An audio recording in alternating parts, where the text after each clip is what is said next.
hospital.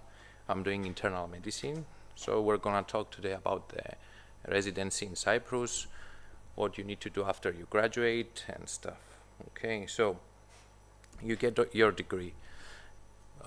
What are your plans to do next if you get your degree? The first thing is go directly to work. You can work with your degree to any hospital, any clinic as a junior doctor.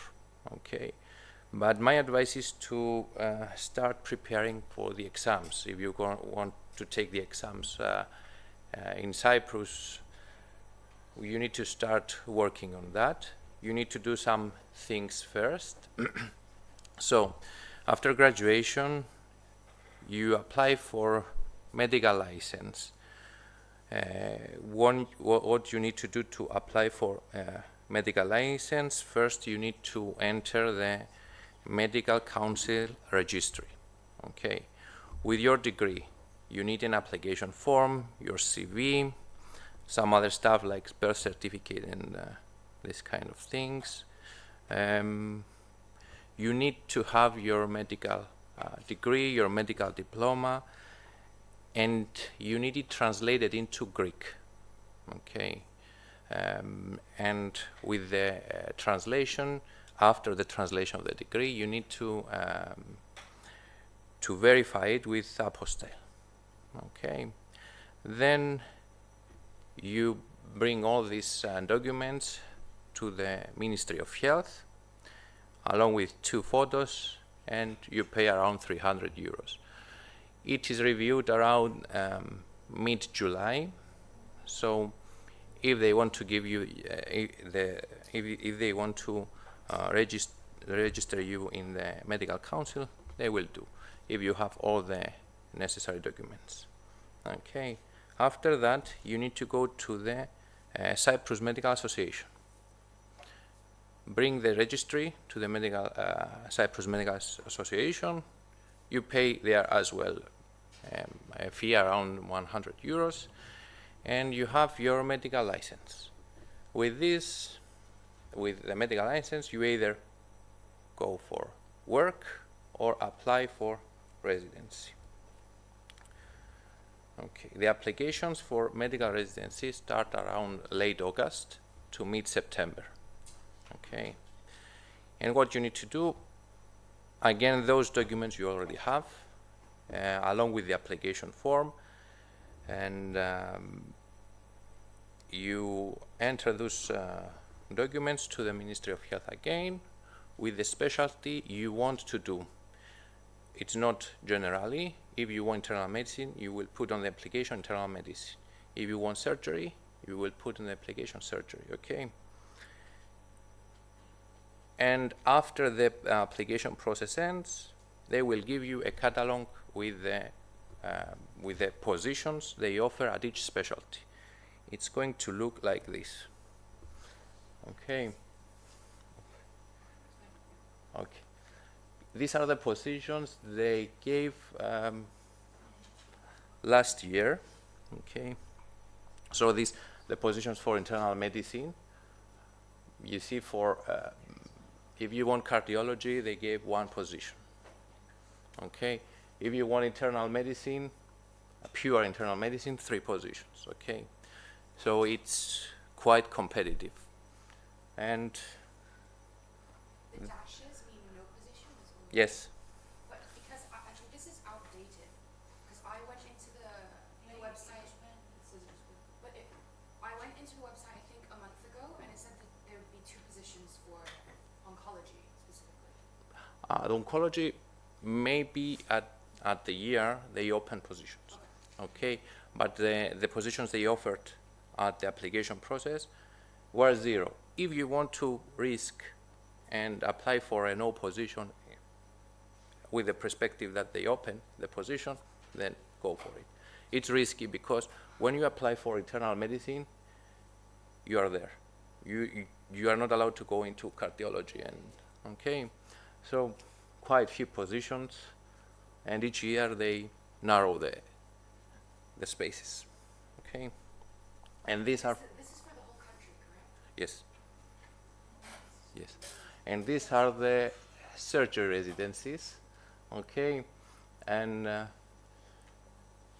the letters that are below them, you see, με ευτική and gynecologia, obstetrics and gynecology, they go directly to that residency, okay? For the other residencies, you need to do surgery 1 year, and then you reapply and go for the residency, yes. Even in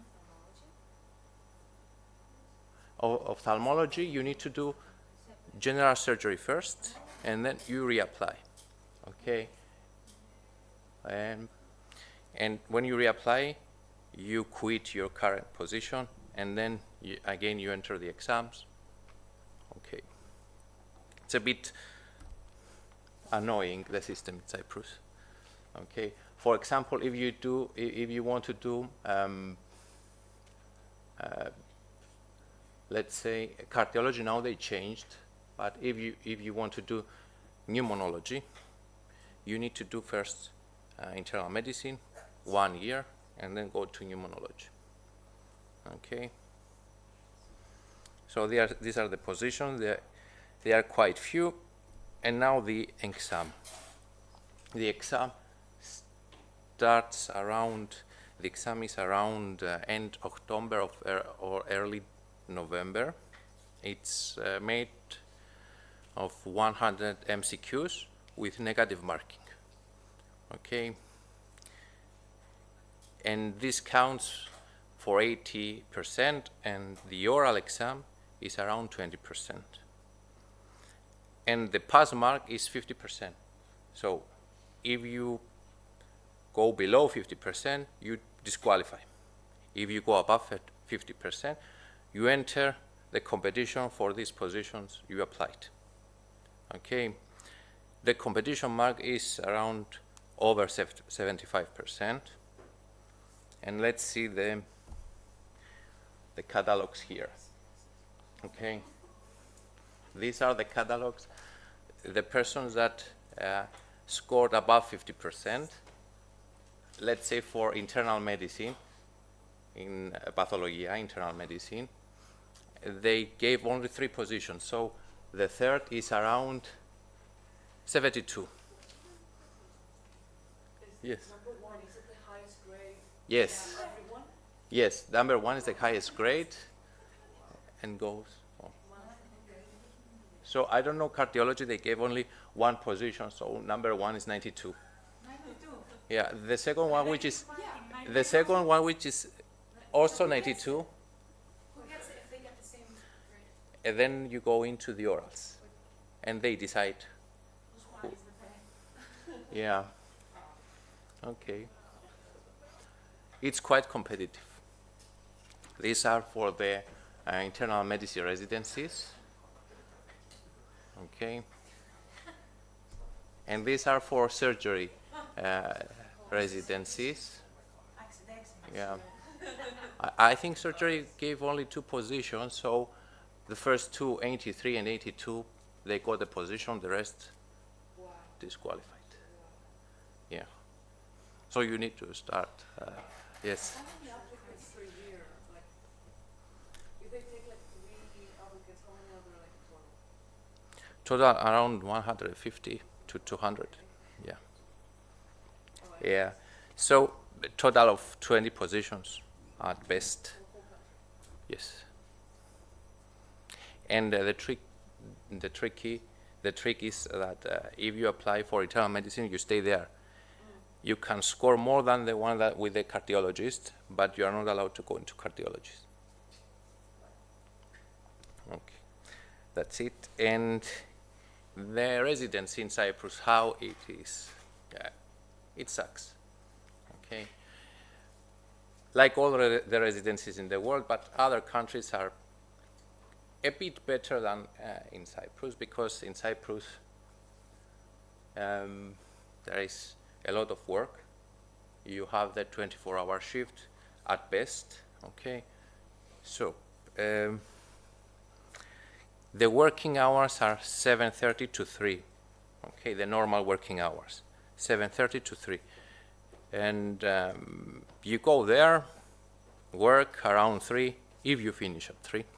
Okay, most of residencies finish at 5, 6, 7, 8. Yeah.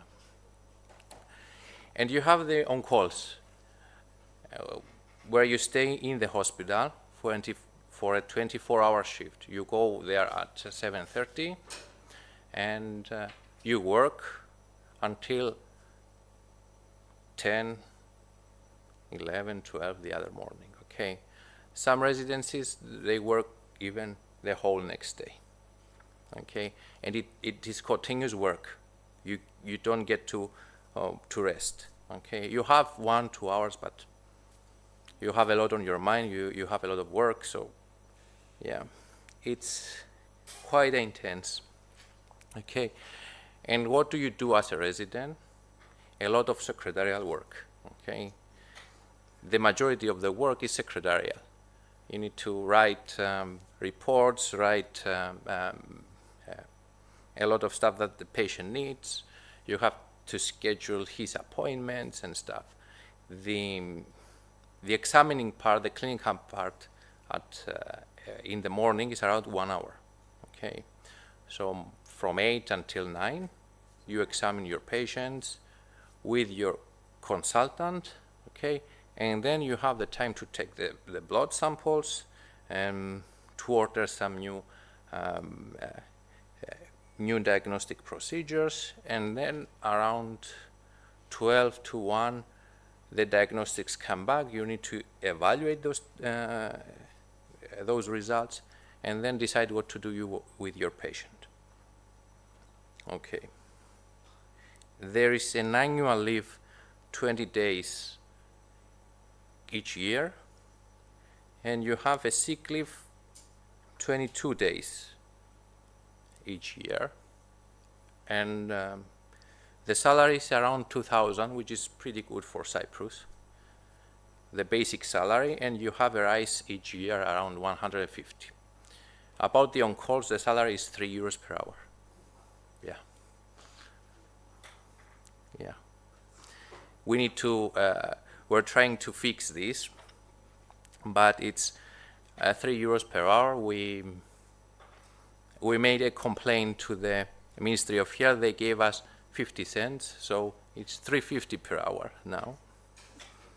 Yeah. At your on call, you can order now a Coke with your souvlaki during your break, 50 cents. Yes. So, and personal life is really limited, because imagine that you have the on calls. You have around 8 to 10 on calls a month. Each week you have 2, which they are 24 hours. Let's say Monday and Saturday. Okay, Monday, Tuesday they go off, and Saturday, Sunday they go off. So you don't have personal life. Okay.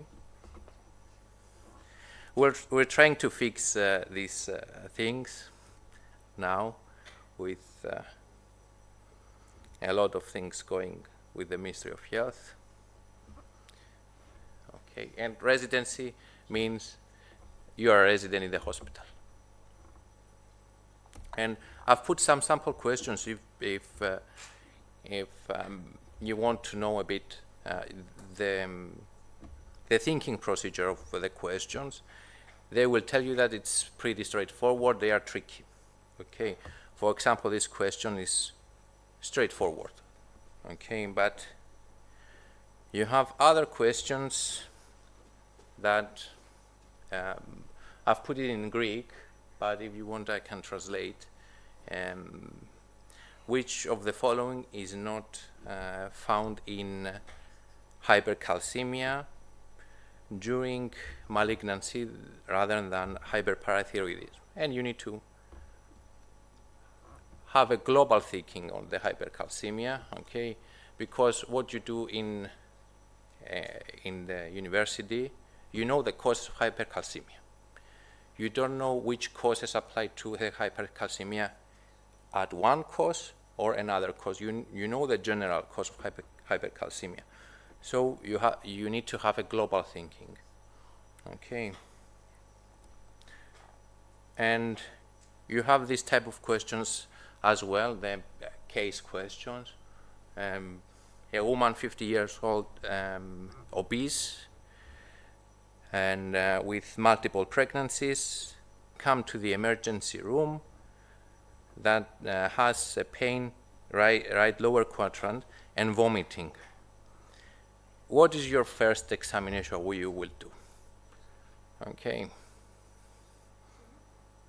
You have to choose ultrasound, CT scan, X-ray, ECG, and chest X-ray, or ABGs. Okay, this is tricky. It's not here. It's not a correct answer.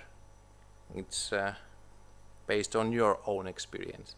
So if someone knows the case, he will put that woman into CT scan directly.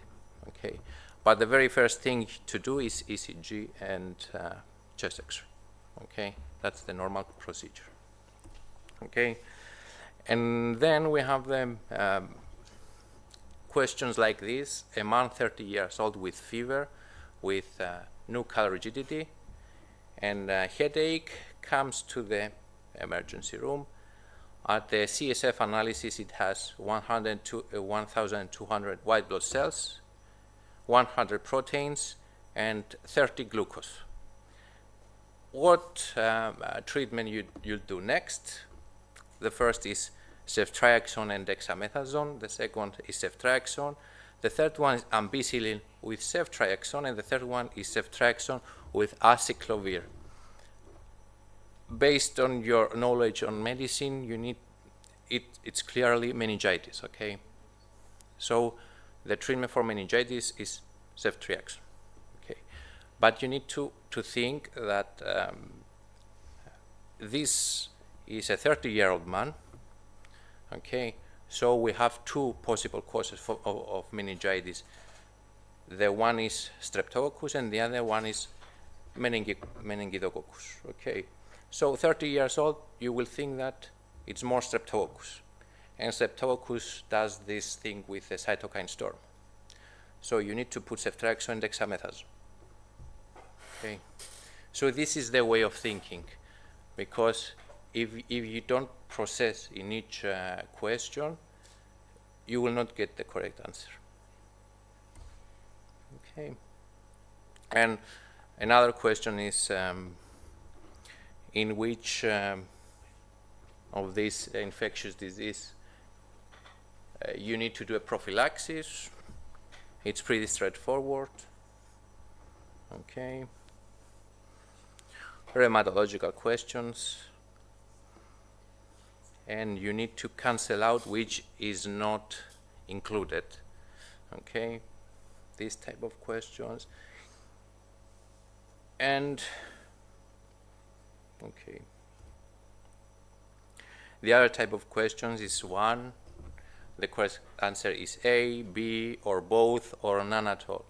So you have these types of questions as well. Okay, so these are the process of thinking in the questions that you will face during the exam. Okay, so any questions? Yes. For the exams in November, Yeah. how much time do we need to prepare? 3 months at least. Another Yeah. question, sorry. Yes. For the exams in November, Yeah. the curriculum, the e-learning, Yes. it's not posted online anywhere. No, it's all the material you did in the So university. how do you know where to revise from? But yeah, You have your books, okay? You have your books, but I think what I did, it's the USMLE books. I translated it to Greek, okay, and I started from there. Yeah. Yeah, I think it depends. Sorry, after I know that I'm 2 years and I taught Yeah. people, and what usually say it depends on how you study as well. So I know people that do family study from others, they also learn books and there's lectures and they went through that. So it depends on you. Yeah. What makes you There is a guide that they have in the University of Athens and Thessaloniki and Karagiannis, it's called. That's all the internal medicine there. And the questions, they told me that they were from there. Okay. And the other thing you can do is there are about 3,000 revised revision questions. They don't put the same questions, they don't put similar questions, but it's a way to direct you where you need to focus. And those are online or? No, Sure. we give these questions to you. They gave us the previous students. They undertaken the exam. Yes. Yeah. Yes. Are the exams the same for all the specialties, or is there? No, different exam on the surgery, and different exam. Yeah, but they are quite similar, because during your degree, surgery and medicine, they share similar stuff. Yes, of course.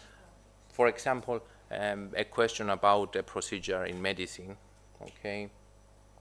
In internal medicine, they will ask you about the consequences of that procedure.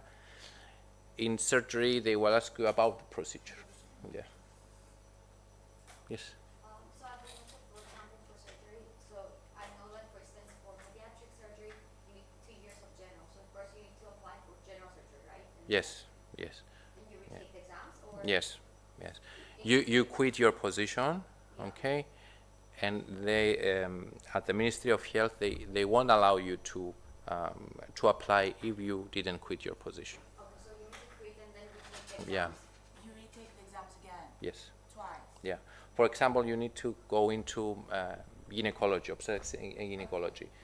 You do the general surgery 1 year.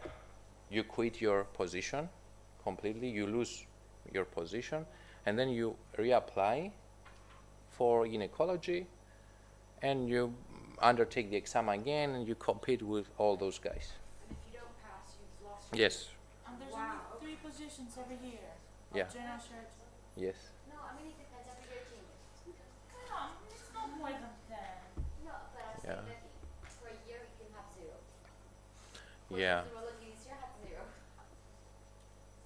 But if you manage to pass initially and be competitive enough to get the position, you will manage the second time. Yeah. That's what most of the guys think, and they fail. Yes. In the application process, you mentioned that there needs to be a certification of Greek language. Yeah. Is a Greek passport or a Greek high school diploma enough? Yes. Yeah. Okay. If you're native in Greek language, then yeah. Only your degree you need to translate it into Greek. That takes some time to translate that. Yeah, it needs about 1 week. Yeah. It's here late. Where can we find the presentation? Is it gonna be online? Where you can find the presentation? You can send them. Yeah. Yeah. You have the presentation, so Yeah, I will send them on. okay. Yes. The oral examination, what does it entail? What is it? Like what? What's Okay. like what happens? It's around December. So you are called if you pass the exam and you already taken a spot around. You are 5. You are number 5, and they only give 3 positions. Okay. You are about 75%. The other 2 above, you are around 80%. Okay. You are borderline. You go to a specific place. It's hospital. It's mainly in General Hospital of Nicosia, okay? And they call each one inside the room, okay, separately, okay? And they ask different questions in each one, okay? And they ask around 5 questions, and based on your response, they put you grade around 5 people, the directors of each clinic in each hospital.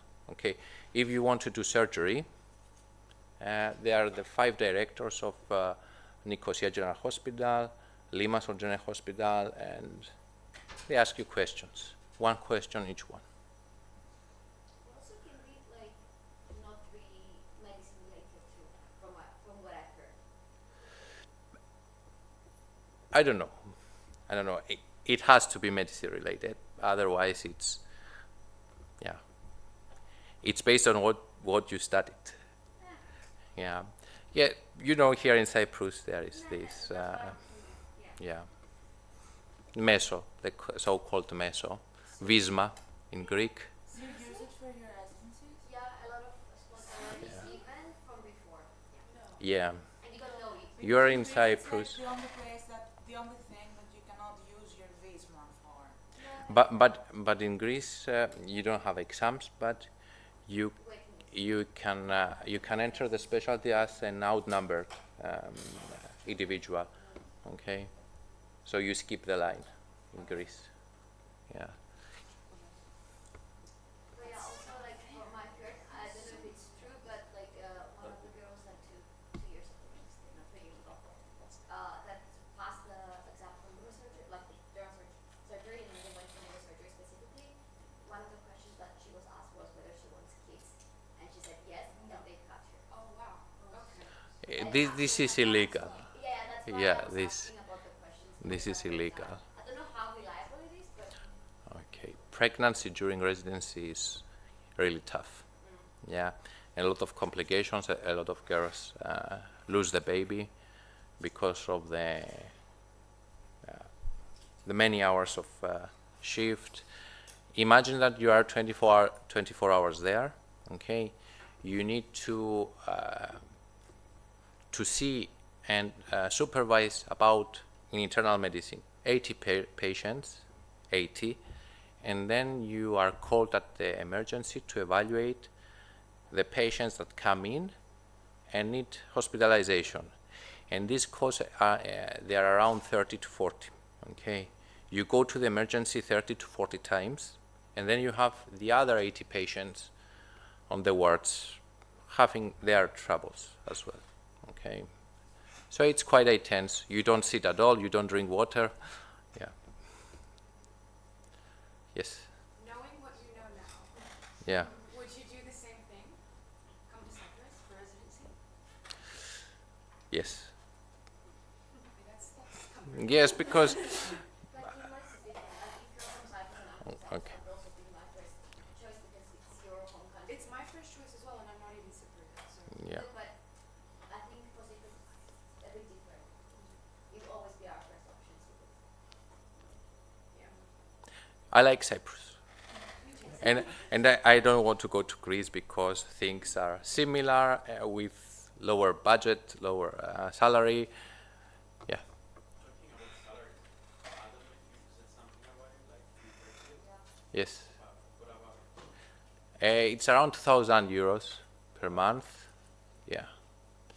And each year you get a rise at around 150. So you start with 1,000. Yeah. Yeah. And not mixed, net, not gross, net. Okay. And in each 24-hour shift, you get around 50 to 70 euros extra. So imagine that 8 24-hour shifts. I did the math. I did Yeah. it. The most you can get is 2,576. At the first year. Yeah. Yeah. Yeah. It's good Yeah. for Cyprus. In Greece, it's around 1,000. Yeah. But every year, like not every resident year, but every year, let's say in 2027, the net salary will be higher because I know Yes. yeah. So it's a scale. They give you that money. You need I don't know how it's say in English, timarithmos. They give you that money. For example, I started with 150 euros raise, but they gave me 120 extra for that thing. Yeah. Are there any other benefits that come with the job? Like What Social benefits? Security, ESE? You can apply for ESE, yeah, and you pay for your ESE as well. But like this is like for any job. Yeah. You don't have any benefits. No. not really. Yeah. You have your own ESE as a resident. Okay. The thing is that as the specialty goes on, you know better how to do the stuff, and it gets easier over time. Okay, and you don't need to do the work you are doing during the first year. The first 2 years are hell, so then you know the work, how it goes, and it's a bit easier. Okay, now we're working on lowering the shifts per month. We're working on the law that says that 48 hours per week is the maximum limit. Okay, we'll see how it goes. Yeah. Okay, that's it. Thank you.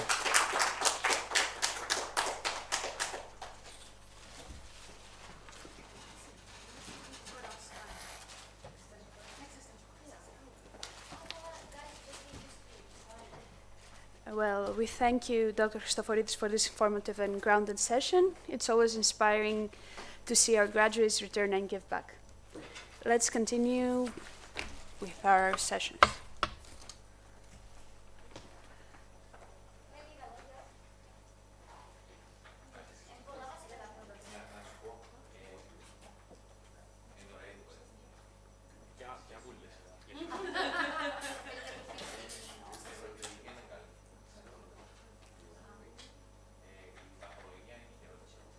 Oncology?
Future. Welcome to Interventional Radiology Roundtable, a session that brings precision, technology, and minimally invasive care together.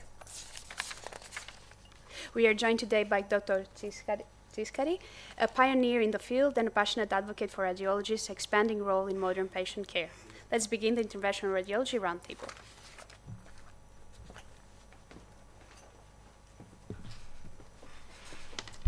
Hello, good morning to everyone. I'm glad you're here to this really exciting session.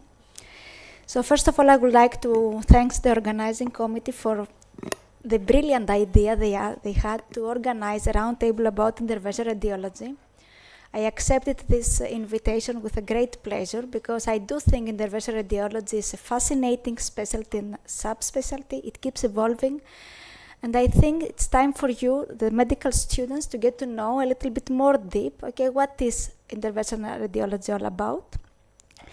So we have here 4 great speakers. Initially, we will start with Lydia. She's a first-year student. She's just going to give you a small overview about interventional radiology. Anna Detoraki will proceed. She's going to give us a little bit more deep about emergencies in interventional radiology. Panayota will proceed with neurointerventions in IR, and then finally Irini will talk about interventional oncology, which I think it's a really great field of interventional radiology that keeps evolving really, really fast. So I would like to ask Lydia to come to the podium. Thank you. Here is a scan that you can scan to see some definitions in order to understand better our presentation. My name is Lydia, and I'm going to present you the introduction of interventional radiology. What is interventional radiology? Interventional radiology is a medical specialty that uses imaging techniques like X-rays, CT scans, MRIs, ultrasound, and fluoroscopy. Instead of traditional surgery, it relies on minimally invasive procedures. Doctors insert a small device like catheter and guide wires through tiny incisions. In this way, they diagnose and treat various medical conditions like blocked vessels, tumor, and organ issues. Who is an interventional radiologist? An interventional radiologist is a medical doctor with a radiology residency. In Europe, in approximately 10 countries, it is required a fellowship training in IR, while there is also the European Board of IR exam by CIRSE that is recognized across Europe but not required. In the United States, IR is a different specialty and needs a board certification from American Board of Radiology. Also, interventional radiologists work closely with other healthcare providers. The main difference between radiology and interventional radiology is the role in patient care. More specifically, radiologists diagnose diseases by imaging scans, while interventional radiologists treat them as well. During an IR procedure, the first step is using an imaging method to get a clear view of the area that needs treatment. Depending on the specific procedure, local anesthesia is used to numb the area, and light sedation may be given. It is usually not done under general anesthesia. After, a small incision is made in the body. Through this incision, a tool is carefully inserted. The radiologist then watches the screen in real time to guide the tool exactly where it needs to go. Once the tool is in place, the treatment is performed. This could be something like embolization, angioplasty with or without stent, biopsy, or ablation. Interventional radiology offers several important benefits compared to traditional surgical approaches. Firstly, it reduces the need for invasive procedures like open or even laparoscopic surgeries. Patients experience less pain and face fewer complications such as infections and bleeding. Recovery is typically faster, and in most cases general anesthesia isn't required. The procedures are also known for high precision and accuracy. Many treatments can be done in a day clinic setting, so there is often no need for hospitalization. It also helps with cost reduction, both for the patient and the healthcare system. And especially in cancer treatments, it prevents damage to healthy tissues, for example in chemotherapy. IR covers a wide range of specialized fields. First, arterial intervention, which involves treating narrowed or blocked arteries to improve blood flow. Common procedures here include angioplasty and stenting. Then we have venous intervention, which focuses on vein-related tissues, like deep vein thrombosis or varicose veins, by removing clots or closing veins. Non-vascular interventions include organ treatment by biopsies or tube insertions. Another major field is interventional oncology that provides image-guided cancer treatments such as tumor ablation or chemoembolization. Neurointerventional procedures are used to treat strokes and aneurysms, often in emergency cases. Emergency intervention and embolization is used to manage active bleeding, venothromboembolism, and complications like infections or sepsis. Finally, there is aortic intervention, where the focus is on treating aortic aneurysms, mainly using a procedure called endovascular aneurysm repair. Thank you.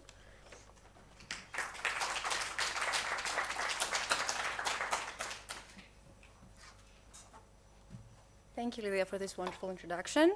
Hello, everyone. My name is Anna, and I'm going to be talking to you about the role of interventional radiology in emergency management in emergency scenarios. So, what we're going to be going over today is, well, basically, what is the role of interventional radiology in emergency medicine? And we're going to be going over 3 major scenarios: hemorrhage, venothromboembolism, and sepsis. And to better understand them and digest the information that you are presented with, we're going to be discussing real patient cases and what was done to manage them. So, what is a medical emergency? Does anyone want to answer that? What is a medical emergency?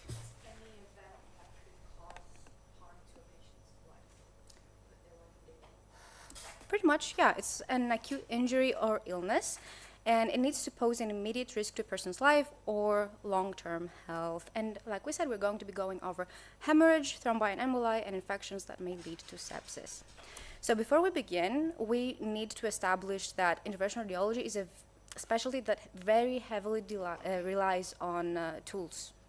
So some basic tools that we use are needles, catheters, and guide wires. Catheters are long, thin tubes, like this blue one here on the image, that basically are used to inject contrast and provide support and a path for other devices to go through. And guide wires are basically this extension of the catheter that are long, flexible, tightly coiled springs that position the catheter better in the vessel, and they help navigate it. Now, in the case of a hemorrhage, what we can do is embolization. And embolization is the deliberate occlusion of blood vessels to achieve therapeutic goals. So we block the vessel, and there's no more bleeding, but it's blocked. There's also no more flow. So we can use temporary or permanent agents. Among the permanent agents are coils, vascular plugs, particles, and liquid embolics. We're not going to be going over these in detail in this presentation. And then we also have stents and balloons to manage a hemorrhage. And these are different from embolization because these keep the vessel open. So they maintain the flow of the blood in this vessel. Stents are mesh-like tubes, like the one here on the picture, the metal one. And the catheter with the balloon is the balloon catheter, and basically it inflates and keeps the vessel open that way. We're going to be discussing about this 56-year-old female that fell from the 4th floor, and she comes to the hospital hemodynamically unstable. So based on the polytrauma protocol that she's subjected to, she goes under a CT of the whole body. What we see while doing the CT is active bleeding in the liver. First, here we can see the CT angiography and the bleeding in this area. So that's one problem. And there's another problem here. Oh, the bleeding. There's another problem in the pelvis. Apart from pelvic fractures and hematoma, there's also active bleeding sites from the branches of the internal iliac artery. And we can see them here with the angiography of the left internal iliac artery, hematoma, and bleeding sites. So here, we can see in red spots here the sites of extravascular contrast, which indicate the sites of bleeding here. And to see that we used contrast. So what do we do in this case? In this case, we do selective catheterization of the internal iliac branches that are harmed. We follow the path and we do super selective embolization. So we go to the specific branch of the vessel that is bleeding and we block that specifically, nothing else. So this is the finished result with coils. So here you can see that the flow here is blocked completely, permanently. No more extravasation. But we still have, we have a patient that's better, hemodynamically almost stable, but still there is a bleeding in the liver. So we do angiography there as well, and we locate the site of active bleeding here and here. So we do again super selective catheterization of the hepatic artery branches and super selective embolization with coils. And here we see the finished result with stasis of the active bleeding. So the patient now is stable and was transferred to the ICU, and 2 months later she's well after undergoing rehabilitation. Now, venous thromboembolism. It's a spectrum of conditions, but the principle of the thing is that we have a clot, that's a thrombus, once it's in a specific place, but if it starts moving around and traveling and dislocates, that's automatically an embolus. So depending on where the embolus stays after it moves, we have different kinds of problems. For example, if it goes to the brain, we have a stroke, like Pan is going to tell you later on. In the heart, we have a myocardial infarction. In the lungs, which our example is in the lungs, we have a pulmonary embolism. So what we do in a pulmonary embolism, basically the gold standard for diagnosis is a CT pulmonary angiography, and the standard treatment is anticoagulation. But sometimes this is not possible because there's some contraindications. For example, active bleeding. So in this case, what does the interventionalist do? Well, thrombectomy, mechanical dissolution and removal of the thrombus. We can have a mechanical one, which it physically removes the thrombus using a catheter by fragmenting it and letting the fragments go and unblocking it. An aspiration embolectomy, which sucks out the fragments and the thrombus. So in our case here, we have a thrombus in the trunk of the right pulmonary artery, and this interventionalist did both and mechanical and aspiration thrombectomy.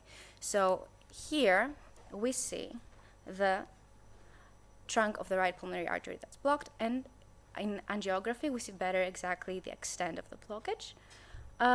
And here, well, it's a still image, but here we have the mechanical embolectomy. So there's mechanical embolectomy by applying pressure, so it fragments, then further thrombolysis with specific medications, and then aspiration with fragments, all three combined. And the result is really impressive, very, very impressive here. So we have restored flow. Now, final topic is sepsis prevention and treatment. Sepsis is a life-threatening condition, and it may lead to septic shock and finally death. So, for example, it can be caused by cholangitis. In cholangitis, we have the stagnation a lot of times of bile, and that may lead to infection, and the infection may lead to sepsis. So what we do is biliary drainage. Here, we can see percutaneous puncture of dilated peripheral duct catheterization with a wire here, if we follow it. We do cholangiography with contrast to see the architecture of the bile system.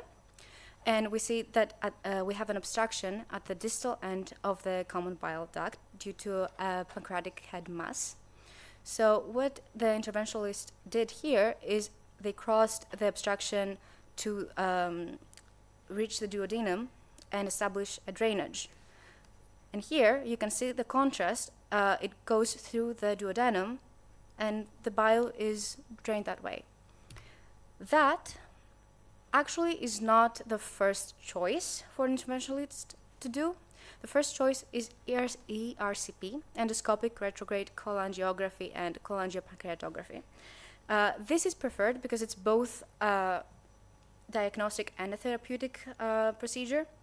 So basically, there's a catheter inserted into the major duodenal papilla to access the bile duct. Contrast is applied to see the architecture, and then depending on what the interventionalist sees, they apply the treatment that they see fit.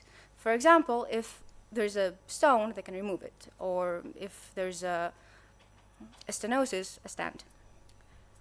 Now, our patient had percutaneous transhepatic biliary drainage, which is, again, not the first choice, but basically we have a percutaneous puncture in order to reach the biliary system, apply the contrast, see the architecture again, look at the obstruction, and then drain either externally, internally, or both. And if both of these are not possible, well, then we take over surgery. That was my part. Now I'm handing you over to Pani.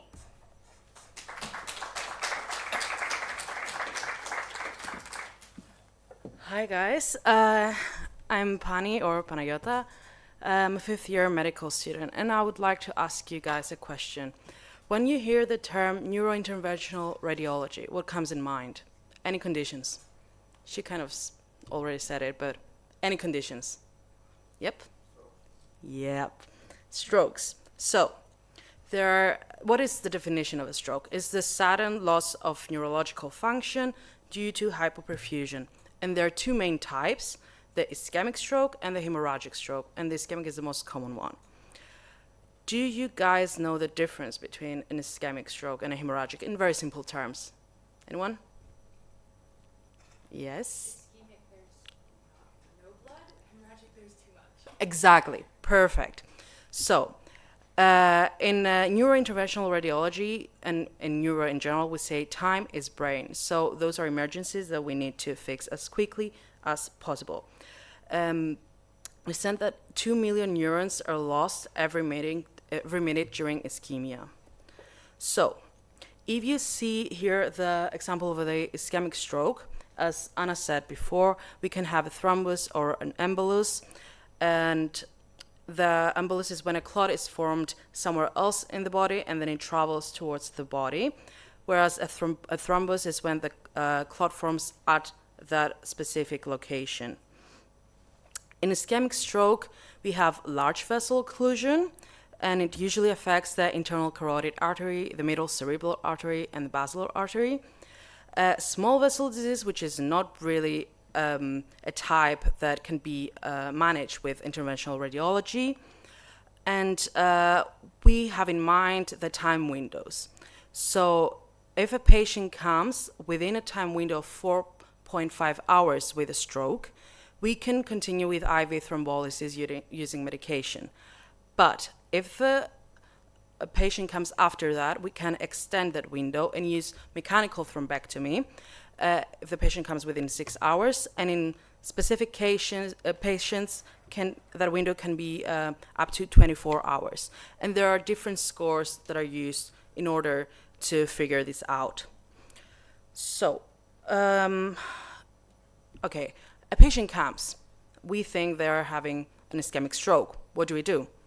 We start with a non-contrast brain CT, and the reason for that is to exclude a hemorrhage and to assess early ischemia. Then we can continue with a CTA, a CT angiography, to identify the location of the large vein occlusion. And a CT perfusion can help us evaluate the core infarct versus the penumbra. The core infarct is the brain tissue that is already irreversibly damaged, whereas the penumbra is at risk but is still salvageable. And then there is also digital subtraction angiography, or DSA, that is the gold standard for imaging in vascular anatomy and procedural guidance. And those are some findings in an acute stroke in a CT. We can have like a hyperdense vessel, loss of gray and white matter differentiation, etc. So, what do we do in a patient that has an ischemic stroke? We can do a mechanical thrombectomy, similarly to what Anna already said. It's the first-line treatment in large vein occlusions, and we use a catheter to aspirate and stent retrievers. It is usually a triaxial catheter system, and we go through the femoral artery. We can also use the radial, And we aim to have a 2B3 reperfusion, which means 2B is an antegrade perfusion of more than 50%, and 3 is a complete reperfusion. And in some cases, it can be used as an adjunct thrombolysis, but it's less commonly used, and we're not going to focus on that. So, what are the limitations? Late presentation. The patient comes a day after even. Poor collateral perfusion. We don't have enough collaterals in order to continue. A very large infarct core. And some of the complications can be vessel perforation or dissection and distal embolization. A patient can have nephropathy, so we're not able to use, for example, CTA. And some of the benefits include the extended time window versus medications. And it's very personalized, so we have an image of each patient and we go from there. And in future, we can use AI or even robot-assisted endovascular treatments. So let's talk about a patient. We have a 77-year-old female, 5.5 hours post-onset of neurological symptoms, so within the window. Her neurological exam, she's lethargic. She has left-sided hemiplegia, preserved basic motor function, right gaze preference, and left side neglect, which all are consistent with a right-sided MCA territory infarct. Her past medical history, she has hypertension, which is managed with medication, and she has mononephrosis. Keep that in mind. The patient was started with IV thrombolysis, and a transfer was initiated. She was in another hospital, and she was transferred to the Mediterranean Hospital. In the cranial CT, we can see a hyperdense RMCA and ICA. You can see there, I have the circle wheelies there. You can see the exact locations. And basically, it means that the clot is denser and shows as white, with no visible infarction region, which is normal in early stages. It may not appear in CT. And CTA could not be performed because of the mononephrosis, because the patient has only one kidney. There is a risk with using contrast. So what was done? Digital subtraction angiography, thromboaspiration. The initial DSA of the right ICA showed a pseudo-occlusion, or which could be a tandem lesion, it could be dissection or chronic. And I'm going to explain what that is. A tandem lesion is basically a stenosis that is two lesions, the one after the other. It can be arterial dissection where a tear occurs in the intima, or a chronic lesion, which could be a long-standing abnormality like an old thrombosis, atherosclerosis, etc. So the first attempt was with a DSA thromboaspiration in the proximal right ICA. And at that point, the ICA was recanalized, it was open, up to the level of the bifurcation, where the ICA divides into the MCA and the ACA. The second attempt was targeting the distal right internal carotid artery, closer to the bifurcation, into the MCA and the ACA, and they found a clot that is lodged in the proximal segment of the M1 branch of the right MCA. And there was successful recanalization of the right anterior cerebral artery. If you can see here, I don't know if you can see. No, you can't. Does anyone know how to use this? Here? Which one? Okay, perfect. So this part was recanalized, so we have blood flow. Then the third attempt was targeting the distal part of the M1 segment of the middle cerebral artery.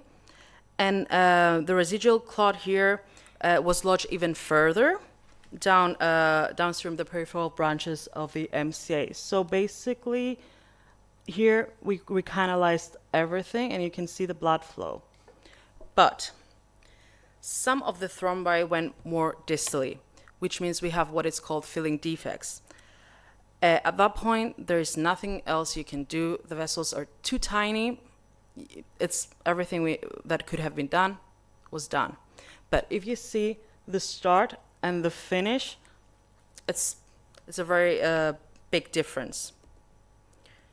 So let's continue with the other type of stroke, the hemorrhagic stroke. As Aphrodite said, it's when we're bleeding out. We can have an aneurysmal subarachnoid hemorrhage, intracerebral hemorrhage, and brain arteriovenous malformation. So in this case when we have a hemorrhagic stroke, we have, as Aphrodite said, we're bleeding out. The aneurysmal subarachnoid hemorrhage is when we have a rupture of a cerebral aneurysm.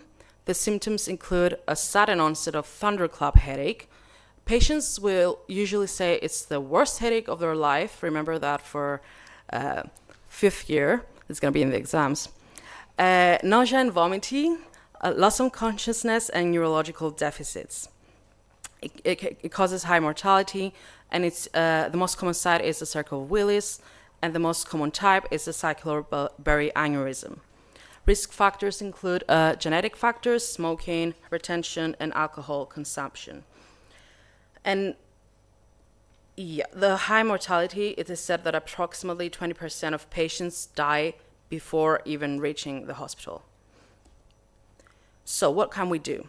As Anna said, coiling. Basically, what I want you guys to take from this presentation is think of vessels like plumbing.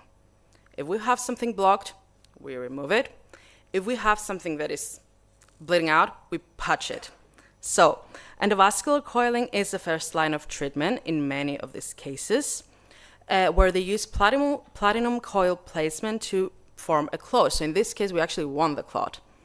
A goal is to stop the blood flow to the aneurysm, to prevent the rupture, and restore the normal blood flow.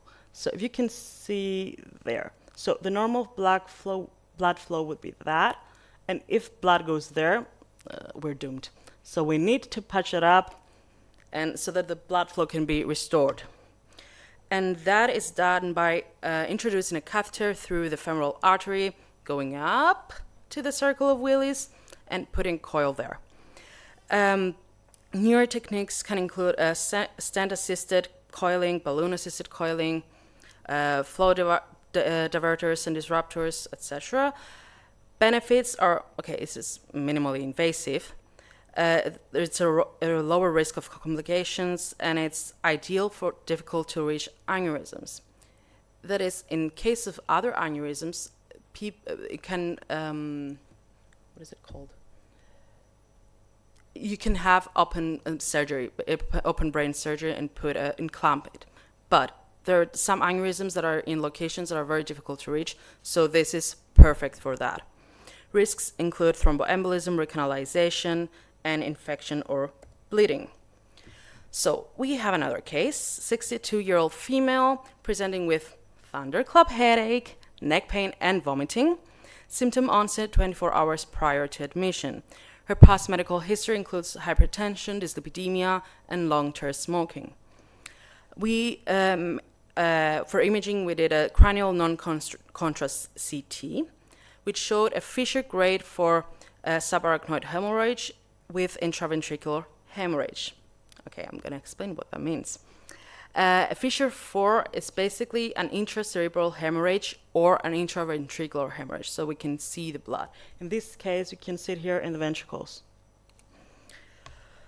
And CT angiography, which shows a voluminous ICA in the terminus parophthalmic aneurysm, which means that the ICA terminus is the end part of the internal carotid artery at the bifurcation, where it splits into the MSA and the ACA. And the parophthalmic segment, it means that the segment is just proximal to the ophthalmic artery, so we need to save that. So basically, imaging said we have an acute aneurysm rupture. The patient was in the ICU pending intervention.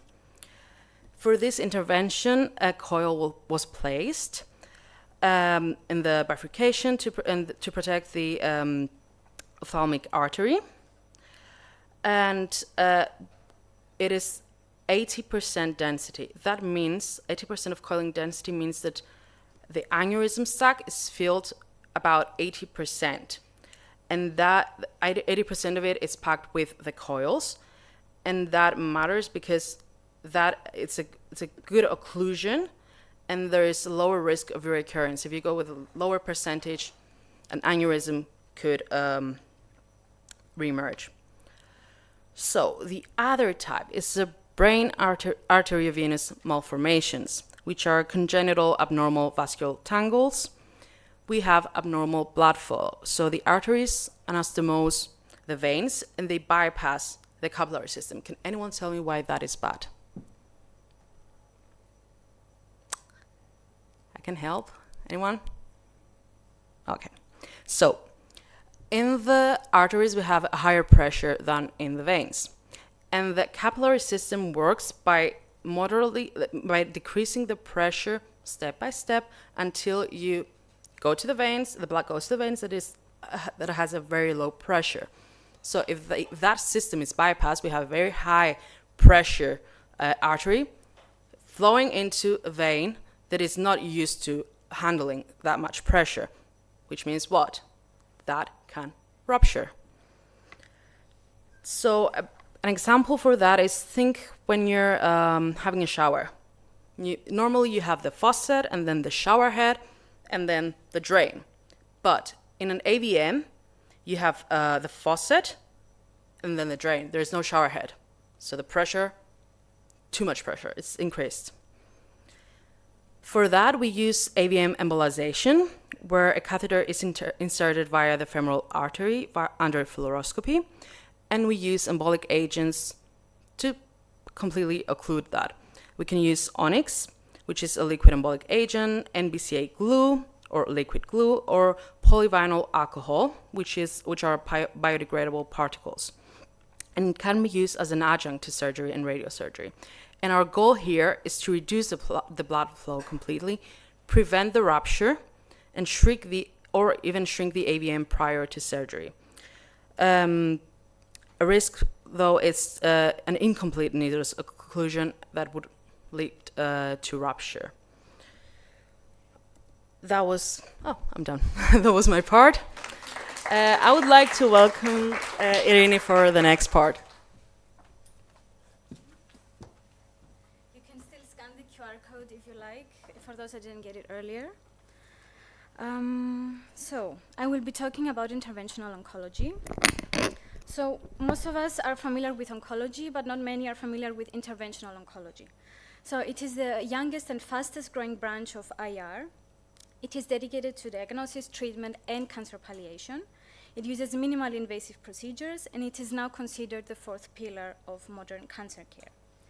I will be talking about ablation therapies, that is distracting tissue, embolization therapies, blocking vessels like we talked before, directed drug delivery, and tumor biopsy and diagnostic imaging.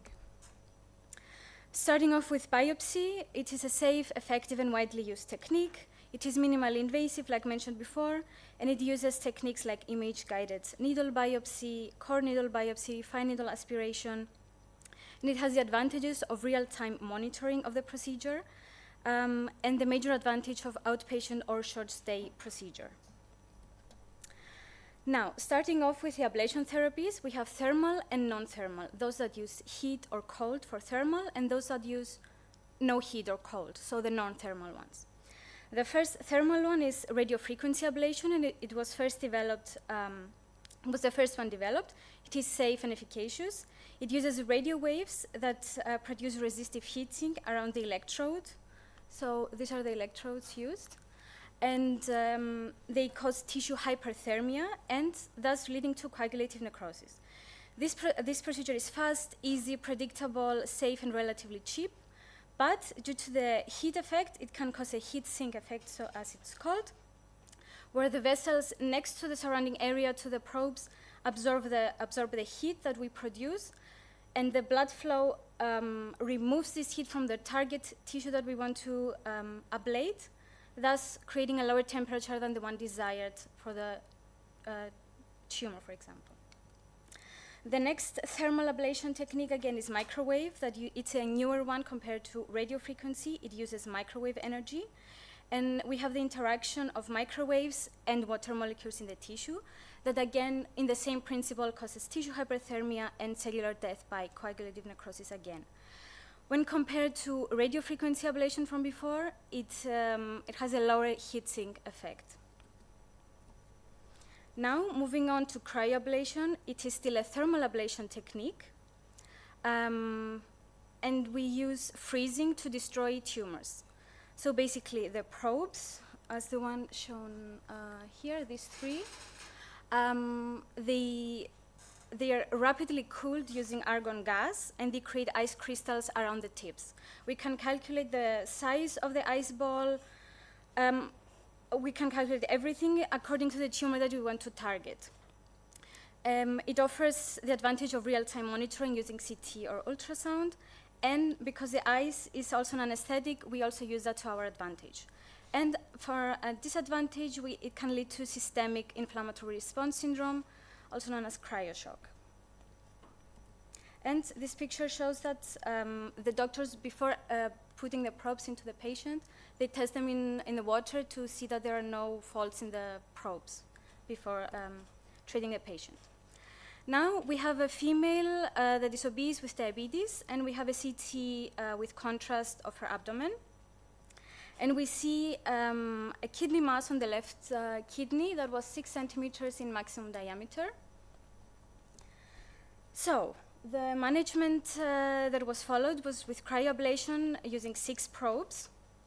But the problem with cryoablation and the ablation techniques is that the surrounding tissues can also be affected.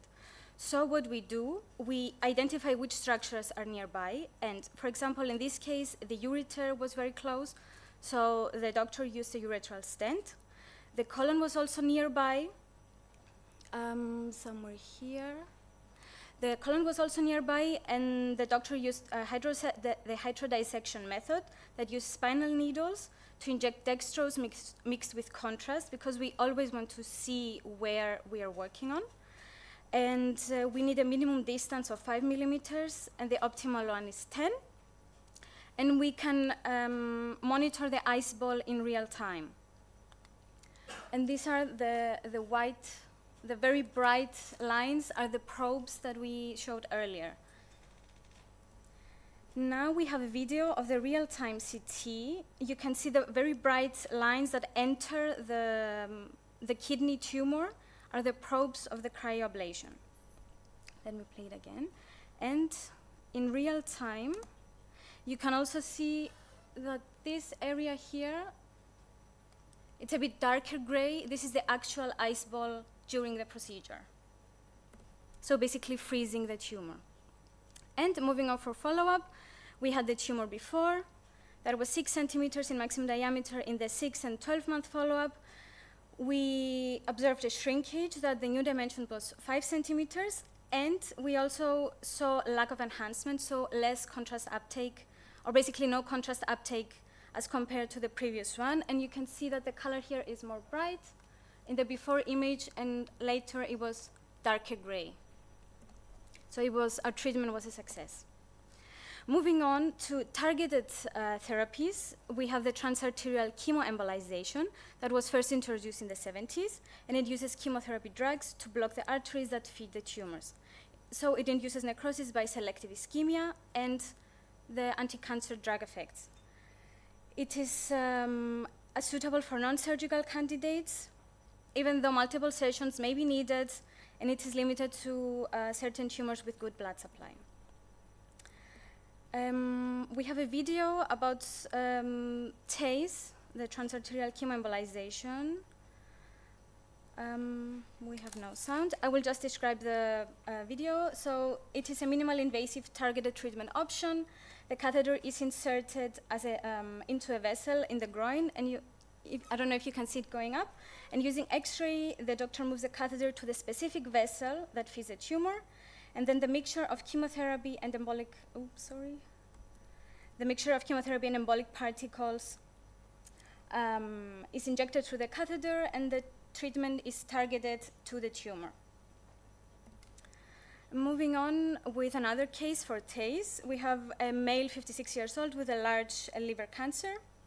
And you can see here the enormous liver cancer in the CT. And before proceeding to the treatment, we have to visualize the vessel, the tumor, what vessels feed this tumor so that we can target them. So we have an angiography showing the microvascular lesions and using a microcatheter to super selectively enter the vessels and visualize the tumor.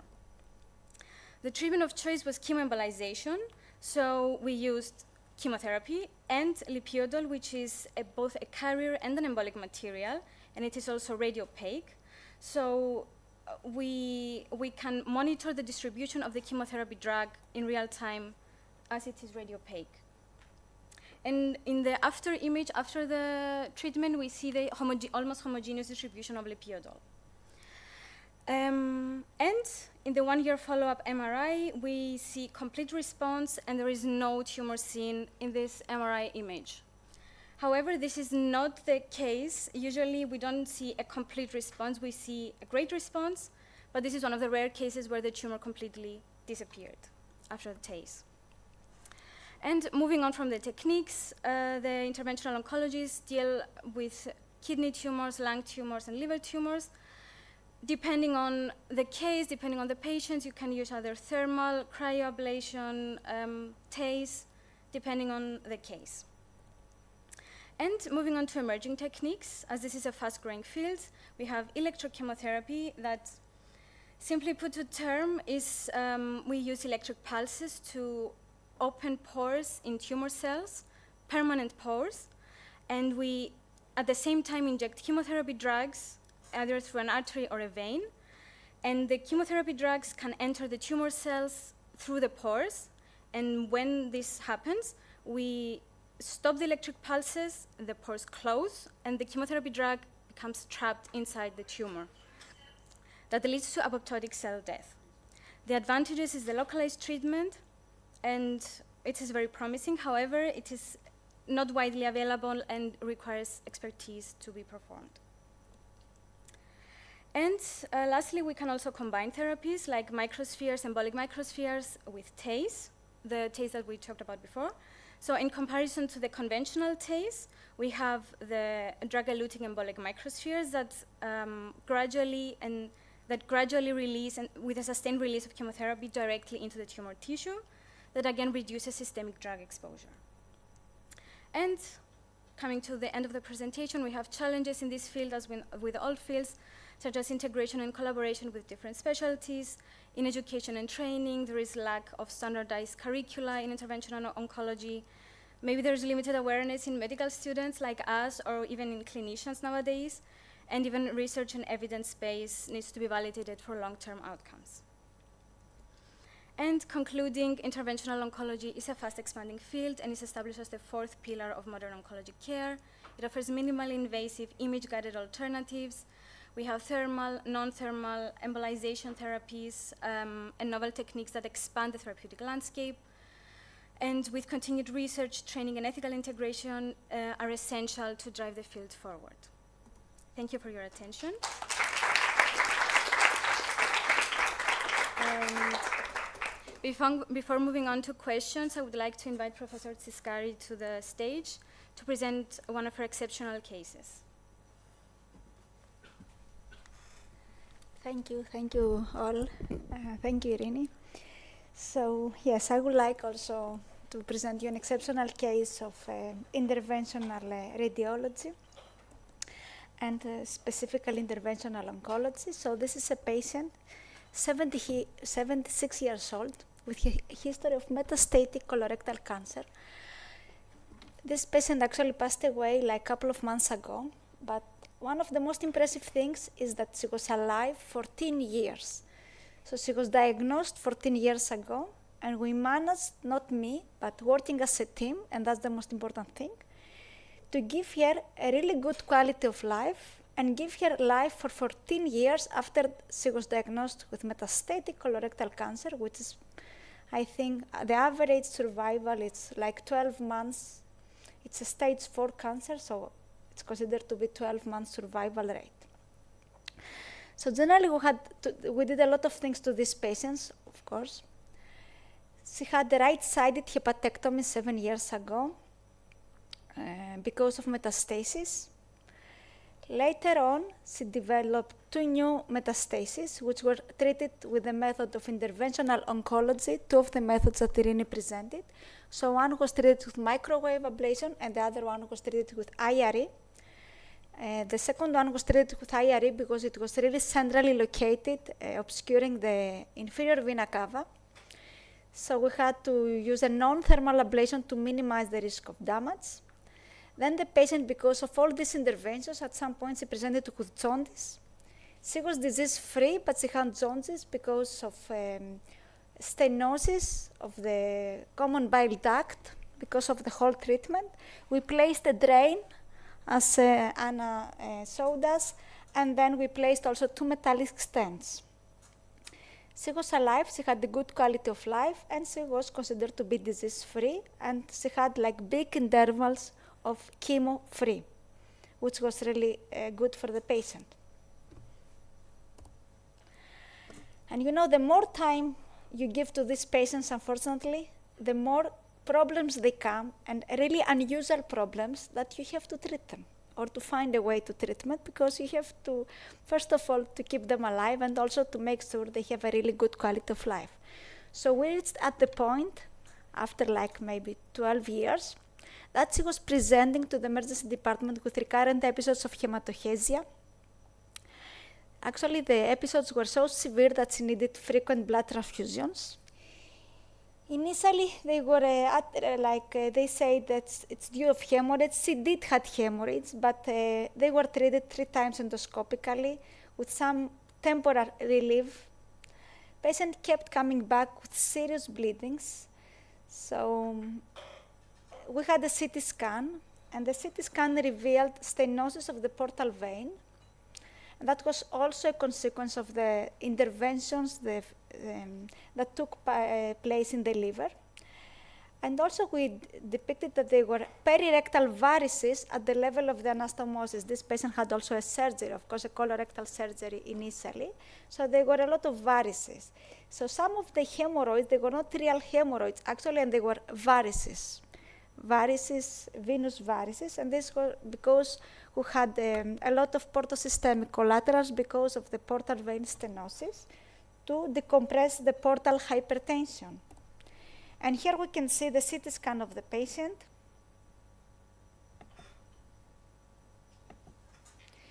First of all, I want to show you once more the metallic stents. You can see here the 2 metallic stents in the branches of the bile to relieve the biliary obstruction that they were placed a long time ago.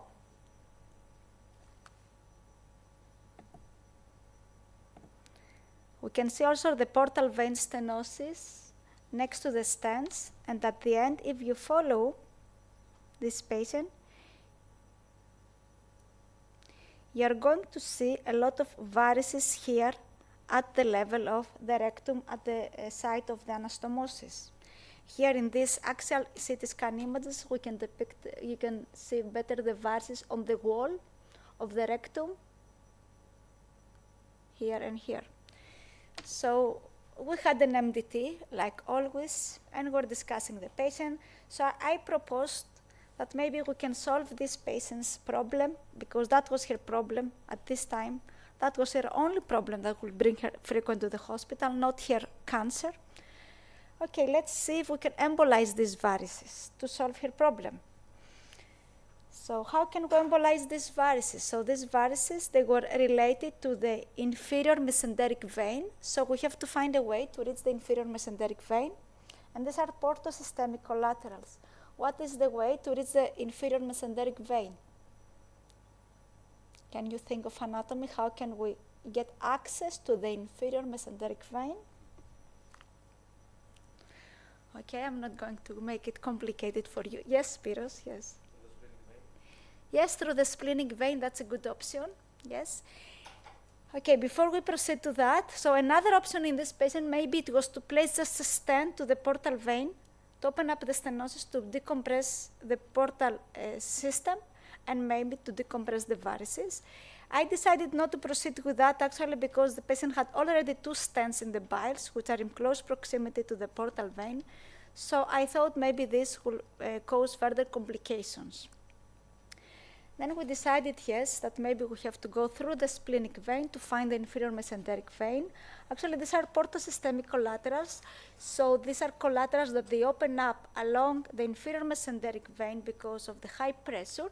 And the outflow is to one of the systemic vessels, and at this point it was to the internal iliac vein. So initially I thought maybe, okay, let me get access to the iliac vein. You can see here the branches of the internal iliac vein. Maybe I can see these collaterals, and maybe I can go more safely to embolize them through the internal iliac vein, not to puncture the spleen because this has high risk of bleeding. We were prepared, although, to embolize the spleen at the end of the procedure. So everything was set up, and then we punctured the spleen. We managed to find a branch of the splenic vein. You can see here the contrast leading to a branch of the splenic vein. And then once we were inside, we said, okay, we're inside. We tried to catheterize, and here you can see the wire moving inside the splenic vein. So then we catheterized the inferior mesenteric vein, and you can see this medusa-like varices at the level of the rectum, at the level of the anastomosis. So you can see how bad they look, and definitely this is the source of the serious bleeding. We went more selectively inside, okay, with a small microcatheter with a coaxial system, and we proceeded with embolization, like Anna described the embolization technique. And in that case, we put some glue to be more effective, and then we also put some coils, okay? Because I was afraid that maybe the glue will, with backflow, go back to the portal circulation, and we're going to have complications. So initially we put a lot of glue, and then we put also a coil to close the vessel there at the end part. And you can see here that the obstruction of the varices, there is no more filling of the varices. And here we can see the coiling at the end of the procedure. And to decrease the risk, or to minimize the risk that our patient will bleed, as we exit through the spleen, we also put a coil along our tract in the spleen, and actually this was successful, and we had no splenic hemorrhage, although we were prepared for that. But what happened 20 minutes later when the patient, we were celebrating the success, but they called us in the resuscitation area. The patient was mentioning severe abdominal pain. Anesthesiologist was asking me if this was related to the procedure. I couldn't connect this symptom with the procedure, so I examined the patient, and I saw that she had a large hematoma on the left-sided rectus abdominis muscle, and we moved the patient immediately to the CT scan.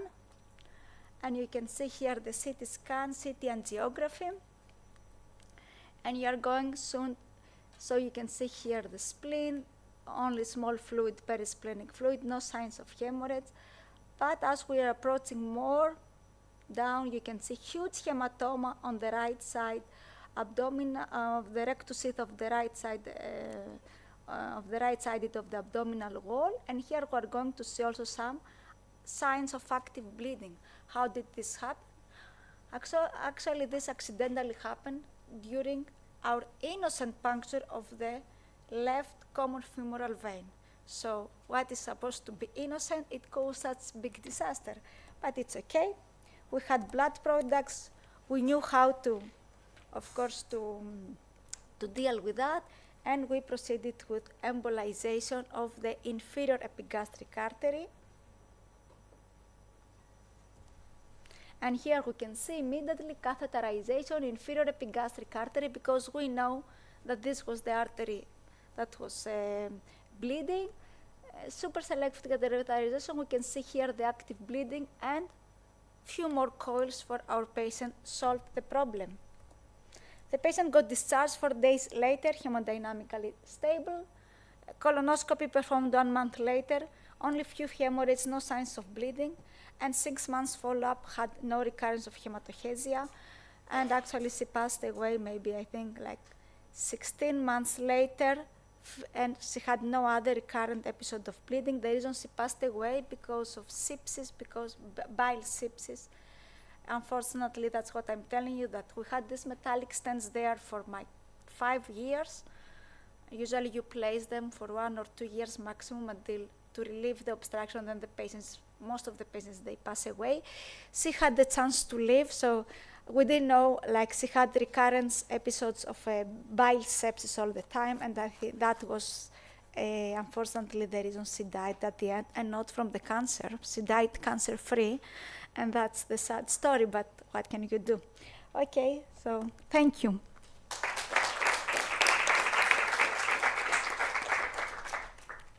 Okay, first of all, I would like also to thank all the speakers. They were all great, presenting the aspects of interventional radiology and oncology, and neurointerventions, definitely. I don't know if you have any questions in the floor. Yes?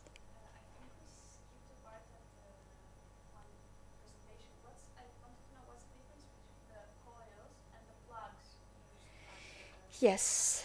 Okay, this is a little bit diving into technical details, but both of them are permanent materials to occlude the vessel. Okay, the coils, you usually have to place more than one coil to achieve obstruction. With a plug, you can place just usually one plug. It's just the mode of its action is a little bit different. It's like an umbrella that goes and expands in the vessel and occludes it. Both of them, they cause mechanical obstruction. You can place one plug and you can be done with that, or otherwise you have to place like 3, 4, 5, 6 coils a lot of times to achieve the same result. Placing a plug sometimes it's technically more demanding because you need your catheters and sheaths, they have to be of bigger diameter, and you have to reach them to the place of the occlusion, at the site of the occlusion, to place the plug, and that's sometimes technically demanding, and you cannot do that. Coils, you can use just a small microcatheter coaxially, and you can reach really peripheral to the vessels, and you can place coils. And they are much cheaper. So I think that's the main differences between these two modes of occlusion. Any other question or comment? You want to discuss something?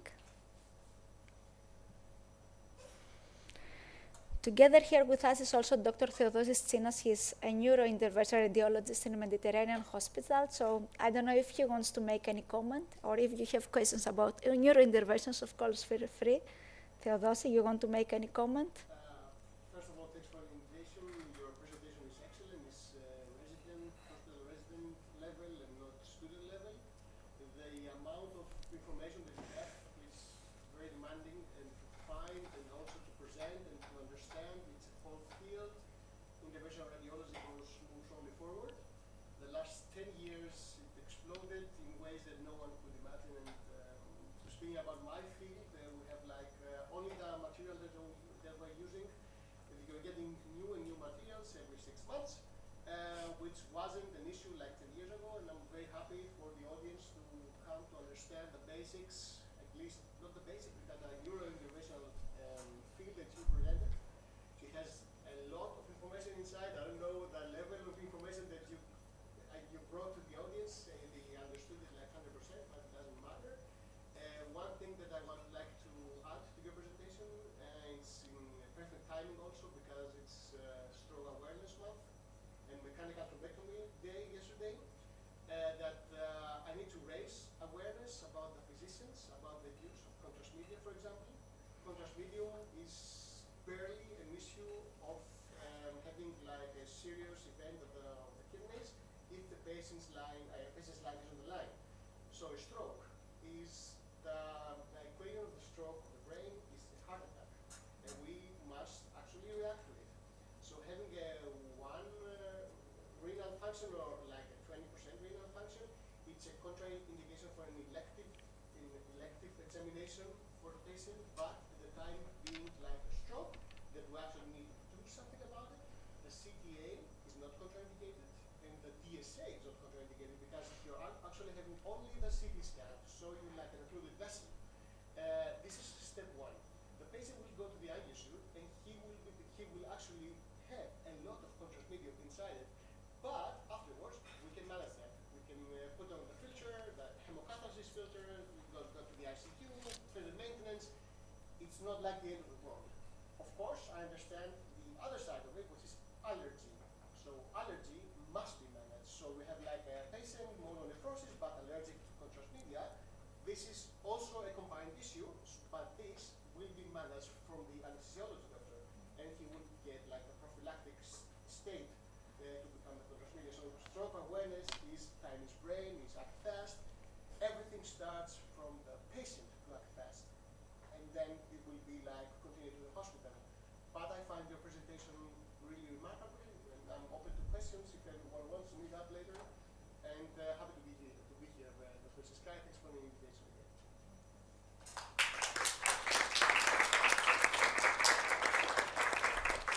You want to close the session maybe? I think you have to close the session now, or me.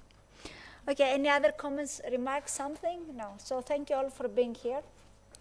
You can always join us in Mediterranean Hospital. I think we're doing some really nice job there and really interesting interventions. Some of you already have joined us. We're trying also to give you hands-on during our practice. You know that the minimum we can at least. Yes, Spiros? Spiros had the chance to do a really complicated case last week or 10 days ago, like tips, which I think it's the high tech of interventional radiology, and he was my assistant at this time. I had no other assistants. He was a great assistant, thank you. And the patient is doing really well, so that's also a good thing. So you are all welcome, of course, to join us. I do think interventional radiology or minimally invasive actually therapies and treatments are the future of medicine. Okay, so thank you.